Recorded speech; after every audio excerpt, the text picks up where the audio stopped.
જિલ્લા પંચાયત પ્રમુખ શ્રી પ્રવીણાબેન રંગાણી તથા જિલ્લા સમાહર્તા શ્રી પ્રભવ જોશીના હસ્તે સણોસરા ખાતે દરબારગઢના પુનઃનિર્માણનું ખાતમુહૂર્ત કરાયું। વડાપ્રધાન શ્રી નરેન્દ્રભાઈ મોદી અને મુખ્યમંત્રી શ્રી ભૂપેન્દ્રભાઈ પટેલ ભારતીય સંસ્કૃતિની ધરોહર સમા ઐતિહાસિક સ્થાપત્યોના પુનઃનિર્માણને વેગ આપી રહ્યા છે।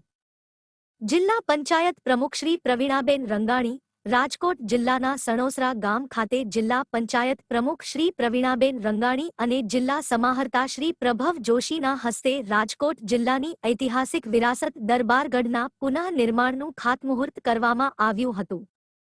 આ પ્રસંગે જિલ્લા પંચાયતના પ્રમુખ શ્રી પ્રવીણાબેન રંગાણીએ કહ્યું હતું કે વડાપ્રધાન શ્રી નરેન્દ્રભાઈ મોદી અને મુખ્યમંત્રી શ્રી ભૂપેન્દ્રભાઈ પટેલ ભારતીય સંસ્કૃતિની ધરોહર સમા આપણા ઐતિહાસિક સ્થાપત્ય અને ઇમારતોના પુનઃનિર્માણના કાર્યને વેગ આપી સંસ્કૃતિને જાળવી રાખવાનું કાર્ય કરી રહ્યા છે। સાથે જ પ્રમુખશ્રીએ સમગ્ર રાજકોટ જિલ્લાના લોકોને આઝાદીના પર્વની ઉજવણીમાં જોડાવા તેમજ ઘરે ઘરે તિરંગો ફરકાવવા આહ્વાન કર્યું હતું।